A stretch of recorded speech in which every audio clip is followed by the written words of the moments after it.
welcome to Opinion 2017. Now, during the court proceedings in the presidential election petition, the lawyer to the third respondent, that is Uhuru Kenyatta, made some remarks that are raising eyebrows. And before we get to those remarks, before we watch that clip, let me quickly introduce my panelists today. I'm joined by two very beautiful ladies, Adero Okudo. Welcome. Thank you Asante very much. sana. And of course, Jedi. Thank you. Welcome back again. Thank you. Nice to see you. Karibuni sana. Very well. These revelations are raising eyebrows and it's gotten people asking, are we looking at Mkate Nusu situation? Are we looking at a coalition government? What does this statement mean? Have a look. Offered a hand of fellowship to the petitioner, offered a hand of fellowship to all Kenyans, that it is time to go back to nation building of this great nation. If given that opportunity by this noble court, what I look for or look forward to is an inclusive government where each and all Kenyans will be participants. That is the reality that I'll urge this honorable court to find favor with, because we cannot be in an electoral mode throughout our lives. There is no guarantee, my lords, absolutely none, that even if we were to hold another round of elections, those minuscule errors or by clerks will not take place. They will still take place. The other reality present. Very well. We cannot be in electioneering mode permanently. An all-inclusive government. Even if we go back to elections, I mean, these errors here and there will occur. Jenny, what does this mean? I mean, if I won elections, if my client won elections, fair and square, why do I want to share power? Definitely, I believe, definitely in this case, NASA and ODM should not accept Nusu Mkate because they won the election, they have the evidence. If they feel that there's a problem in the sense of they're saying that we cannot trust the IEBC to conduct elections, then I mean there's a problem in the country and we have to stop and see where is the problem, because we cannot continue forever going on saying we are going to have Nusu Mkate. I mean, we have to solve the problem of voting. I mean, in the IEBC. And sort out the systemic The issues. system, yes. But what catches my eye is during the campaign period, I mean, it was being said that Raila Odinga, NASA looking for Mkate Nusu, I mean, it's a bit perplexing that this is coming from Fred Ngatia. I mean, should NASA consider it? Should Raila Odinga consider it? Well, I think that's, what he's offering is only interesting to somebody who might be feeling guilty. But on NASA's end, contrary to the word at the beginning of the election that NASA might want Nusu Mkate. Yeah, that was the word all over. It appears that it's now them who might be interested. Jubilee might be interested in this Nusu Mkate. NASA was never in it for that because NASA really had the support of the people. NASA had faith in its numbers, and now that this case has emerged, I think NASA is going into this feeling very confident that the judge is going to rule in their favor, given the evidence they've presented. I mean, looking at the scenarios that may come out, we might go for a re-election. That's a reality. So what's the problem with that? I mean, what would be the problem with just saying, okay, didn't get it right the first time, get it right this time? I mean, it's not a monetary issue. What urgent projects are these that have to be really done that we can't do elections? For me, from that statement that they want Nusu Mkate already shows that they are not ready for a rerun because they're scared. Already showing they're scared is because they know we have the numbers. NASA has the numbers, so of course they have fear. That is why they're trying to play the perception of people and trying to put already on the table a Nusu Mkate that should not even be on the table. Because it is like saying a thief comes to your house and they still, you have your 2 babies, they steal one, and then you say, oh, it's fine, just take one as long as I remain with one. As long as I remain with one. Yeah, it makes no sense, Nusu Mkate, for anybody. So it makes no sense. It's if you are Raila Odinga, Yeah. it's full government, you head of state or bust. That is the only way it should be, because he won the election rightfully, so it should only be him or bust. Yeah, definitely. Because he's made a specific request that is something you want the court to consider with favor. Is there a legal possibility that the court can give orders to set up a government of national unity? Is there a possibility that the court can say, look, we can't get this thing right a second time for the sake of the nation building, this is what we're doing. You in this number of days form a caretaker government or form a coalition government. Is there a legal possibility? Well, I'm not a legal expert, but from my perspective, I think that would, if the court were to come up with such a ruling, they might be making this ruling about individual people, Raila Odinga and Uhuru Kenyatta. Whereas this is something that represents something much larger. You know, democracy is on the line here. It's not about, oh, you know, you get half the pie, you know, you get a quarter of the pie. This is about Kenyans wanting credibility from the IEBC. And so I think that's what Kenyans are going in this for, and that's what we're expecting to get out of this process. JD, any legal, I mean, if it comes to that, what do we do? Well, truthfully, I don't know, I'm also not a legal expert, so I cannot really dwell on it as per se how you'd want me to, but I can say this much. I really agree with her. In the sense of, if it comes down to, if the court can go ahead and do such a thing, it would mean that, I mean, what about the future? Will we keep... Will there be need for voting in the first place? Will there be need for voting? Will there be need for people? What about all the people who went and queued? They did not queue for people to come and say Nusu Mkate. They did not queue. I mean, by the time you're saying Nusu Mkate, we are also trying to get rid of the corruption. So how do we bring half the corrupt people from their government and mix with ours? How will it work? They said a spoiled fruit. A spoiled. In Swahili, tomato spoils the broth. Spoils, yes. And in Swahili, samaki moja, yeah, harabu ya nzima. Exactly. If you have a basket of fish, one of them gets spoiled, and the whole lot does. Definitely. Because Kenyans really wanted change. And part of the change they want is they want to get rid of corruption. So how again do we bring half the corrupt people and put them back with the non-corrupt people? As we wrap up that, is this an admission that, I mean, what was announced by IEBC was not what transpired? Is this an admission of failure that they didn't win? You know, I really can't tell what it is. It sounds like it might be an admission of failure because there's no other reason why then you would be making such an offering. But at the same time, this also could be a decoy. You know, perhaps, you know, Jubilee through their lawyer are trying to show us that, you know, every election has small little mistakes here and there, and perhaps, which you know, we have to live with. Yes, we should indicate some kind of margin of error. But that's not what has happened in this election. These were really big mistakes. You know, small mistakes are things like the agents maybe showing up late. Somebody is asking, if that offer, if we go that direction, who becomes president? Raila Odinga or Uhuru Kenyatta? If that offer is considered, who becomes president? If it's considered, it is obvious Raila Odinga has to be the president because he won Why the is election. it obvious? It is obvious because he won the election. Fair square.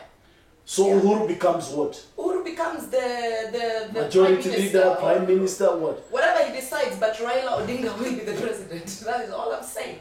Yeah. If such a thing happens where we have to now go for Nusu Mkate, whether we like it or not, the only rightful thing to do is the person who won the election, Raila Odinga, becomes president. The rest of the people going down will decide. I don't know about Uhuru's position. Wow. Very well. Today, there was the swearing in of members of parliament.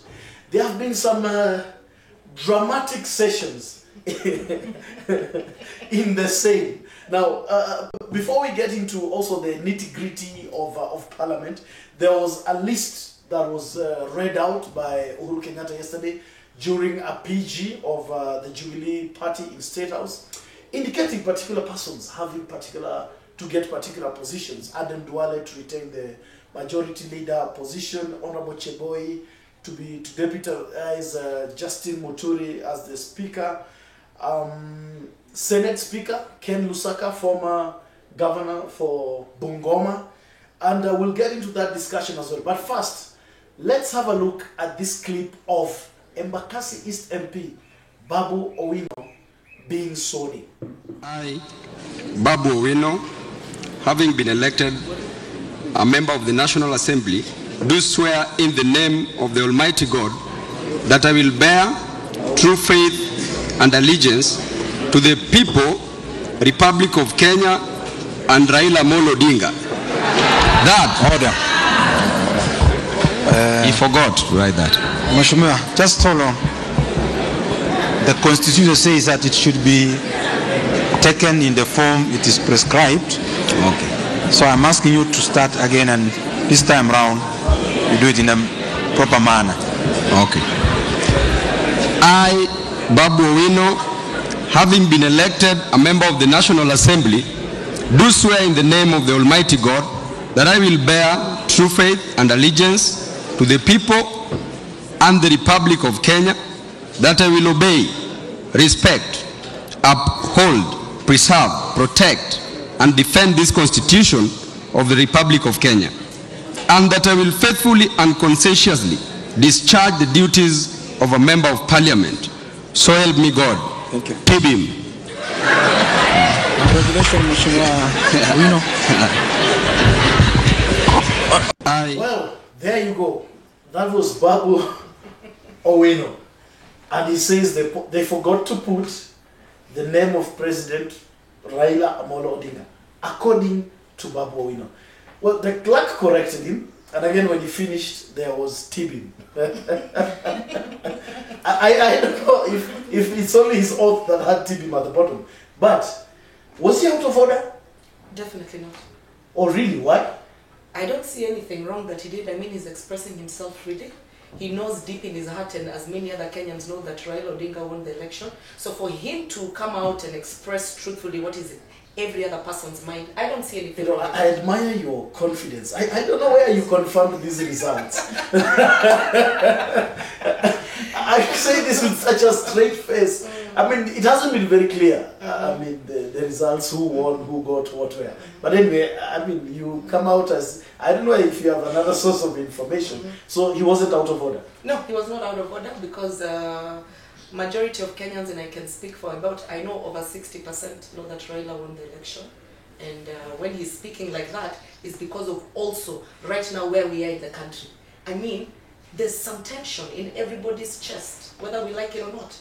People are feeling a tension because we want the Supreme Court to come out and say the truth, you know. So there's that tension. So it's part. So that is what he was addressing. That's what he's addressing, and it's also addressing, you know, it's just showing that, I mean, you cannot just, I believe, I'm just saying from what I saw from it, it's part of just what is the word I'm trying to find here? Try and find it. Yeah, he's trying to just to show that you can't bring us down. That is what he's showing. It's comradeship. Yes, Yeah. comradeship. Yeah. And that is just, I think it's right for him to show that. Before I get to you, Adero, Vicky Omando says, is commenting on the other topic, inclusion does not mean NASA and Jubilee forming one government. In fact, the kind of betrayal that comes with Nusumkate will leave the nation more divided.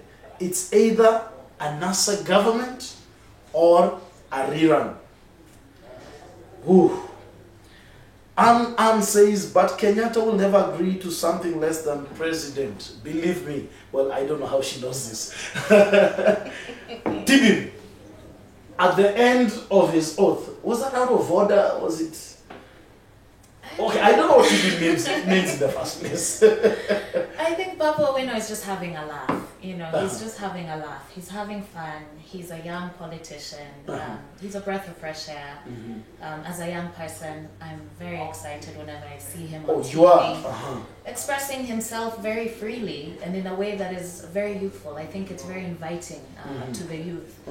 And so, you know, I take it all in jest. You know, it's just funny to me.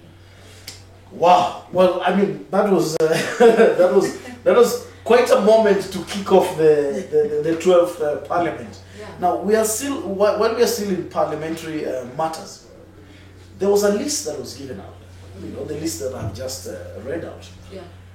I thought the common tenets of why Parliament, the August House, a house of debate, is that every single member of Parliament has a functional brain and is assumed to be a critical thinker, to think critically for and on behalf of his constituents. Are they voting machines? Were these instructions being issued by the executive to the legislature? I mean, wouldn't it be better to have a debate on the floor of the House, then decide, is it Justin Muturi, is it so-and-so? But when it is being read out to them by the executive, so what's the role of Parliament? Is it just a rubber stamp? Definitely, that was wrong. When we're coming, and as a country, the leaders we have put in the position are being called by the executive and being told This that is what this you is what you should do. This is, I mean, back. Yeah, I mean, so It's not, you know, it's really not, you know, what our constitution, you know, tells us how we should be handling this power. Yeah. And I think also MPs should be very cautious themselves, you know, because as they do this and as they take direct instructions from the executive, yes, they're diluting their own powers, exactly. you know. I mean, when we had similar issues in the 11th Parliament, you know, we had some really bad laws passed, bad media laws, I mean, police acts and all that. And the other people are not now MPs, and these laws are beginning to eat them. Yeah. You know? So I'm just wondering, where do you draw the line between party loyalty and being a member of Parliament who's true to your oath? Because each one of them has taken an individual oath. There was no collective oath. Yeah, we saw right now Babu taking an oath. Yes. And in Babu taking the oath, when he mentioned the name Raila Odinga, they said no, because it means once you're an elected MP, it is not about alliance to your party. You have to think for your constituents members who put you in there. Yeah. You can't go and betray them. If today your party maybe says they want you to pass a very bad law that is going to harm your constituents, you can't pass it. You have to think. Yeah. That's why there has to be a very, very clear line between you know, what the executive coming and or party or What can lord down to you? exactly. Because it doesn't paint a very rosy picture, especially in the future, because it appears a lot of bad things will be swept under the carpet just because of the so-called tyranny of numbers. Yeah. And while we're at that, Ken Lusaka, former Governor Bungoma, had several sessions before several committees on corruption allegations, but the one that stood out was wheelbarrows. Yeah. Each cost 109,000. They were called, how are they called again? Adero? Non-carcinogenic wheelbarrows. Non-carcinogenic wheelbarrows. So he's going to be the Speaker of the Senate. The Senate is supposed to oversight devolution and make sure it works properly. I'm just trying to think, I mean, when governors come before him, I mean, is it like, I'm not judging him and I'm not saying he's condemned or he's corrupt, but I'm just saying, would there be such a feeling like, wow, one of us is here? It doesn't set a very good precedent. Yeah. It really does not.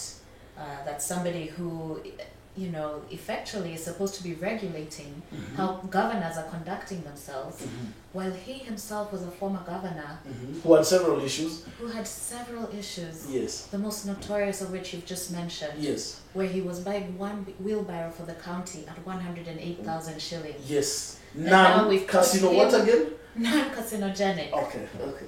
It's really ridiculous, you know, and so now we've put him in the seat where he will be, you know, helping us regulate how our governors are conducting themselves. Yeah. I mean, it doesn't It's sound. it kind of reasonable. raises eyebrows. Yes, it does. Don't you think somebody within the ranks of Jubilee MPs ought to have questioned that? Not only them, but all Kenyans need to question that, because it's going to affect all Kenyans individually. Because this is a very corrupt man, whether you people want to say it or not. Well, you cannot come and say wheelbarrows 100,000. Well, that is from the taxpayers' money, and people I have know to he wasn't sit and laugh with convicted. him. He appeared before Even if he committees. was not convicted, what is wrong, and we have to be a nation where we can stand up for what is wrong. Not that somebody, even if you're not convicted, does not mean what you did was right. It's wrong. And I have to stand up and say, Ken Lusaka is a very corrupt man, and I cannot support him going there to be the Speaker of the Senate. For what reason should I support that? I mean, and he's going to overlook all the other governors. So if the other governors all decide they want to bring maybe a plate for 5,000 shillings. If they decide to buy wheelbarrows as well, or something ridiculous. It's like Kenyans who are suffering. So people have to start standing up. Me, I'm part of the people who stand up for what is wrong is wrong. And if we continue with this rubbish of accepting people who are doing corrupt things and making the Kenyans suffer, that is how we are all... Life is getting tough for all of us. Now, let me ask you, there's just a quick comment here. Someone is saying, Jaber Nyar God, whatever that means. It's only Babu Owino who can pull that bold move in public. Is it a political reward for supporting Jubilee in a presumably NASA region? The seat for the because he didn't win his gubernatorial seat. Is he now being rewarded, or is he being cushioned because he supported Jubilee? You know, there are other ways and other areas in which he could offer his services and himself as a whole. But in a public office where integrity is of utmost importance, I don't think that we have space for this. We shouldn't have space here for doubts. For doubts. And it comes back to your initial question, which was, where do we draw the line between the executive choosing our leaders and our speakers for us versus the people within the Senate House choosing themselves as based on competencies, based on integrity, based on your work record. Meritocracy, so to speak. Yes. Robin Natukunda, is it possible that NASA won the presidential elections, yet NASA has no majority in the Senate and National Assembly? Explain me the logic, JD. NASA won the election, even if we don't have majority, is because we have also seen this same 54% algorithms. Or what is the right algorithm? Yeah, there's so much terminology that have come out in all the sense. There was a stray bullet. I used to have stray bullet. There's now stray ballot. Yes. There's algorithm. Yeah, for server. me, pronouncing the word is hard, but people get my point. Yes. A lot of the elections were rigged and were flawed. Across the board. Across. This was something well planned and well organized. That is why you see many people got 54%. What is the probability of in an election? I don't know, MPs, senators, the president, people winning by 54%. Wait.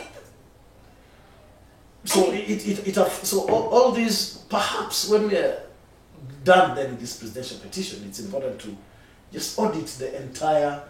Because it's something that was even raised in court. I remember seeing a map somewhere and somebody was trying to show that, all these parts of the country, Jubilee, then that should give you an indication of how the general result was. Listen, someone is also answering him. Bernard Namaya, Robin Natukunda, do you remember Obama in his time had a difficult time because the majority in the House were Republicans? People vote for a person. Learn it today. Wow. Okay. We have tutors. We have tutors out there. Just to wrap up on all these issues about Bunge. The salaries. The SRC, when Parliament was in recess, unilaterally reduced MPs' salaries. Now, Homa Bay women representative, county women representative in Bunge, Gladys Wanga, and Modoni Wamashoba, who's also the Kiambu women rep, aired their opinions and said, it's not good. They want it back where it was. And I know many members of Parliament share that opinion, though not publicly. On the part of the Kiambu women rep, it's like she's being bullied. There are now photos of her all over the social media with a short skirt. I don't know how many people have put on short skirts, and I don't know when it has become a criminal offense. But away from that, she had an opinion that was different from Uhuru's. Is it criminal to have a differing opinion? Absolutely not. She's entitled to her opinion. I thought so. In Kenya, we have freedom of speech. Yes. I think she also articulated her position very well. True. While I don't agree with it, she offered some valid points. Yes. She said that, when you're an MP, your constituents, it's like they want to share your salary with you. Well, it's tough. It's called, in TAR terminologies, it's called government. Government. Wow. I like that. Yeah, it's called government. Yeah. And so it's tough, when you are, this person that your constituents have put into office to represent them and their issues. Every now and then they have issues and they need some of your support. But her salary, does not always allocate for that. However, I'd also go ahead and state that, MPs know what they're signing up for. And they're signing up to offer service to the people. It's True. about the people they represent. True. It's not about fattening their own pockets. True. And it's definitely not a profit-making venture. Well, I'm not sure about whether it should be also like a monk where you just work and you don't expect anything. However, the issue I have with is why is she being bullied? She apologized. She withdrew. I mean, if I make an opinion that doesn't concur with my party leaders, I mean, why do I have to apologize? It's my opinion. ODM said via its executive director, Odoro Ngwen, that those comments were Gladys Wanga's, they are not ODM's, and it's not an issue. Why in this particular case is Modoniwa Mashomba being, people want to recall her? Is that how? That just clearly shows from the party that is a dictatorship party, because we have on our end Gladys Wanga who spoke, Yes. and on the party always say that it's our opinion. Yes. And that is all it should be. It is our opinion because she's the one who's an MP, they're the one Yeah. in that house. It is them to come and argue about those kind of things. It affects her salary. Yes. So if she had a different opinion, I mean, if Gladys Wanga had a different opinion from our party leader and they came out trying to bully her from the party, that was very wrong. Yeah, that is very wrong. Very wrong. I mean, And the they other should thing stop is, bullying. how procedural was all this? I mean, I thought these increments were passed in Parliament itself. If you were to do any alterations, wouldn't you want to involve Parliament? The timing, as soon as they were on recess, and I'm also asking myself, is this a PR stunt from the executive? Sometimes it can just be a move to endear yourself to the public, to look like I'm the one who cares about you. It's fine, we can reduce MP's salaries, but I also don't want to see people walking around with billions in sacks like Kabula. Okay, yeah. For me, my stand is very clear on the MP salary. It should be reduced. I'm never going to be as. I think I should have called one member of parliament here. Okay, Yeah, this is a debate for another day. It's definitely. But I'm also seeing us running the danger of having MPs who are so broke that they have to bootlick the executive, and that's when you kill legislature. We had periods in this country where MPs every Friday, will go to the House of the Hill just to pick up allowances for the weekend. Then that means they cannot oversight the executive. That's true, but then we ask ourselves, then how then are lawmakers in other countries surviving? Because Kenyan MPs are some of the highest paid MPs in the world. Agreed. And we've seen their salaries and we know the standard of living in this country. They can surely get by with a little bit less. They won't feel it too much in their pockets, especially if their hearts are in the right place. Yes. Which is to serve this serve. country and to serve the people who elected them. Very well. I hear you. Let me just go through one or two comments. We are almost wrapping up the first part of this debate. Wow. There is an exchange here on there's an exchange here. I can't even go there. Okay, we are going for a quick break. When we come back, my director is. Are we going for a quick break? Oh, okay, very well, thank you.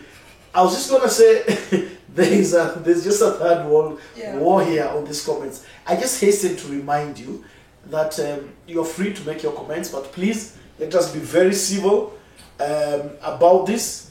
Kamal Idris, IEBC using fake figures to declare results. NASA won. Well, I think that's on the first part of the debate. James Tony Newton, we want nothing but Raila presidency. You can see, because IEBC were not able to answer a simple quiz. There's something else that is in people's ears and on people's lips. PLO Lumumba. Well, there's talk that security has been beefed up around him, around his home. That some people perhaps wanted to do some things that are not very nice. I mean, what do you think is the situation? Who will be after PLO Lumumba and why?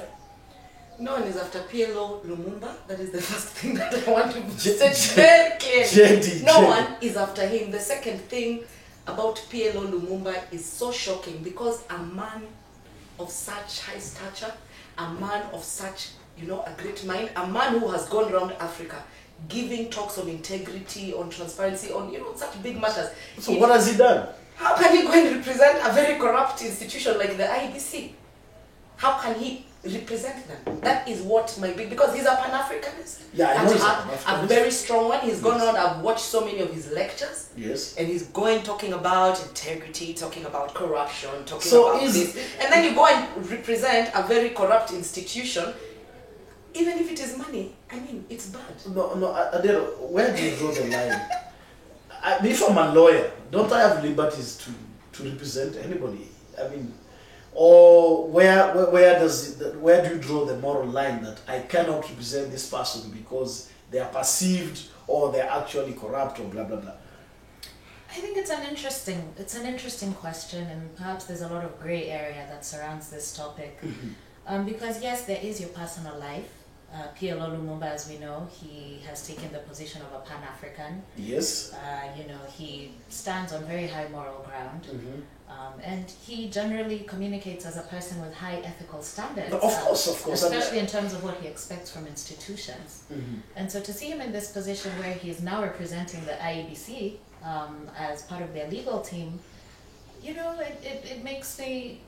raises a question. I don't know. I really can't say where people should draw that line between their professional life and their personal life. But I definitely say that your personal.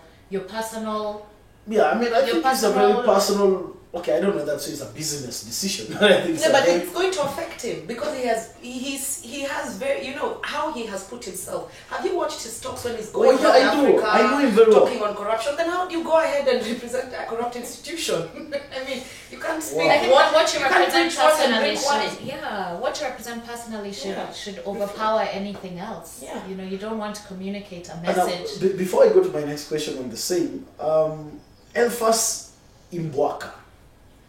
NASA walinaswa, kubali yaishe. Wow, I told you there's a third world war going on here.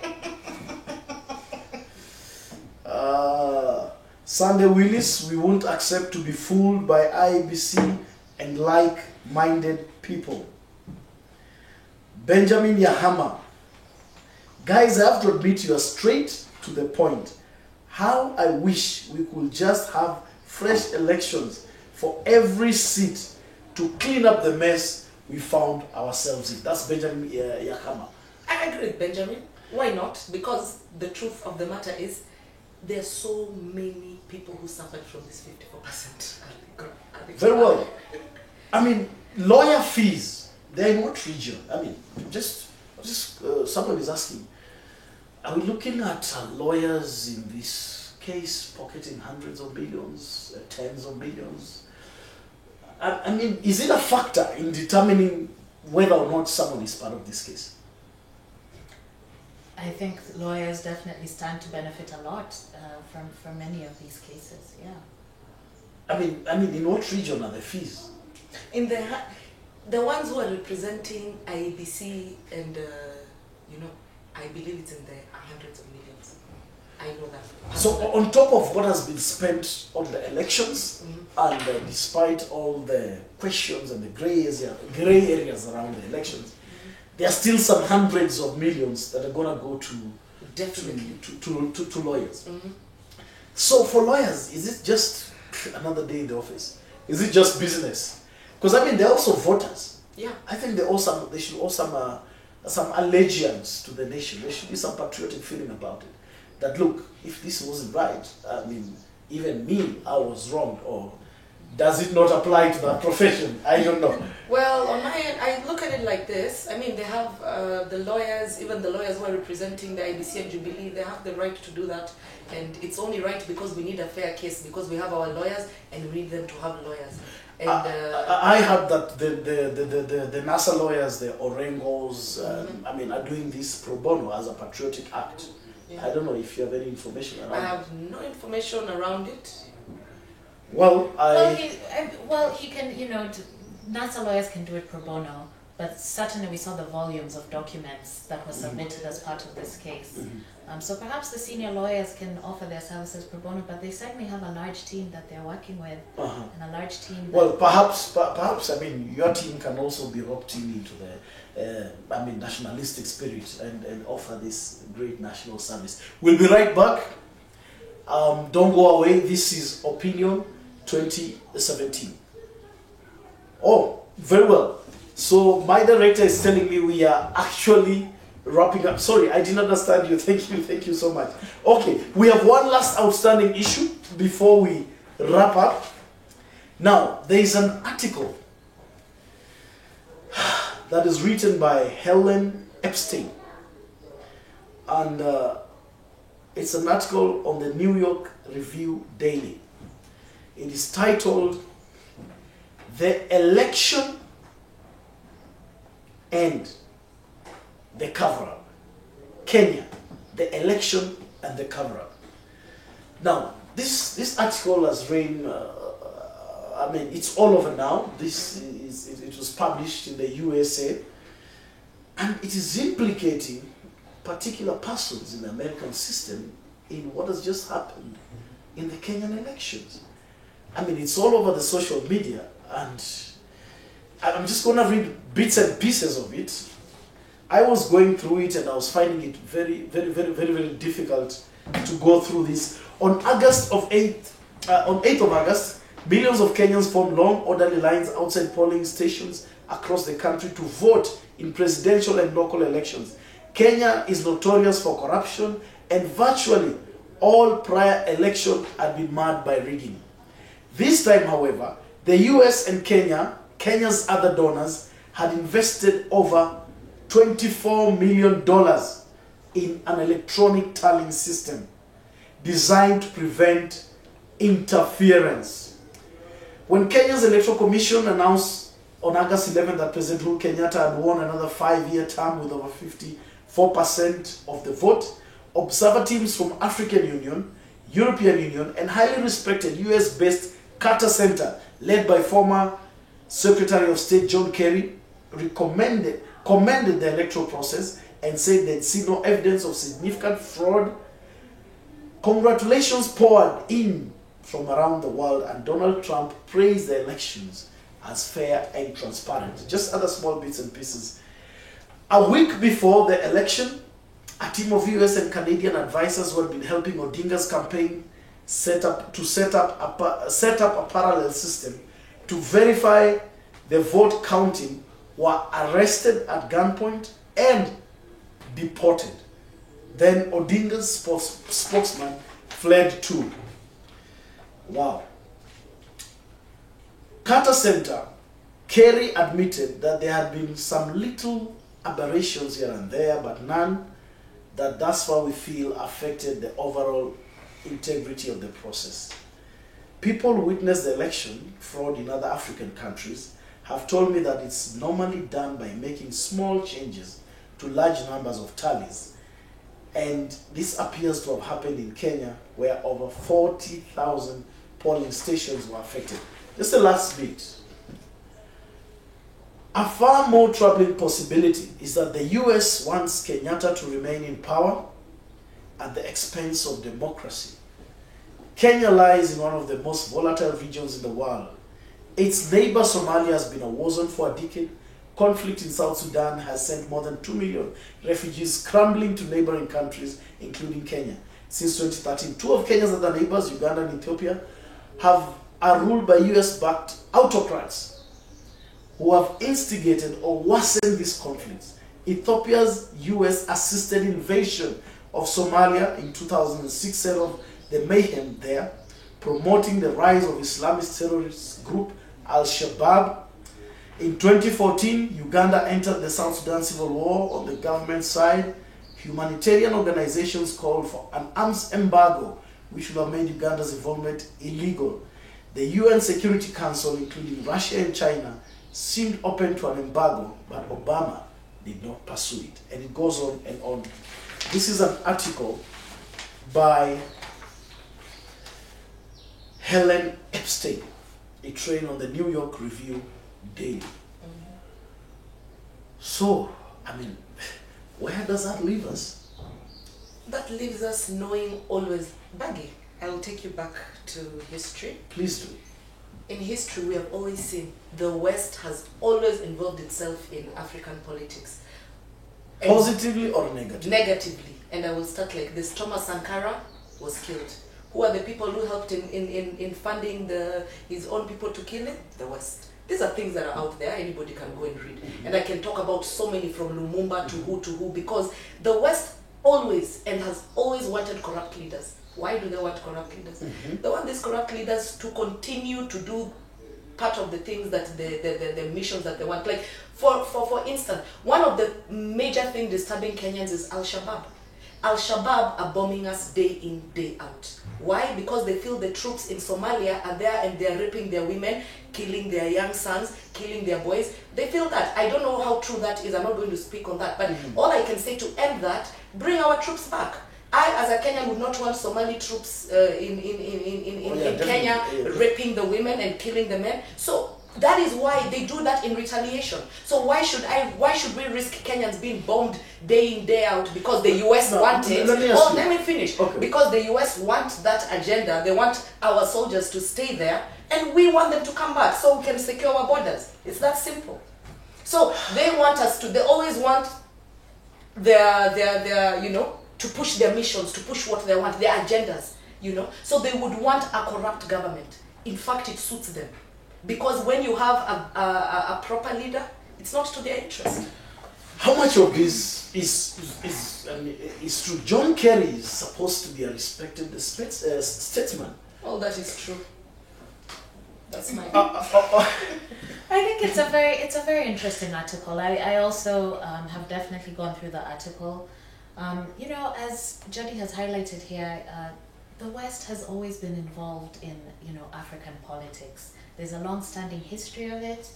Just within the article itself, it's highlighted Kenya's strategic position and location and how much the West is closely watching this country.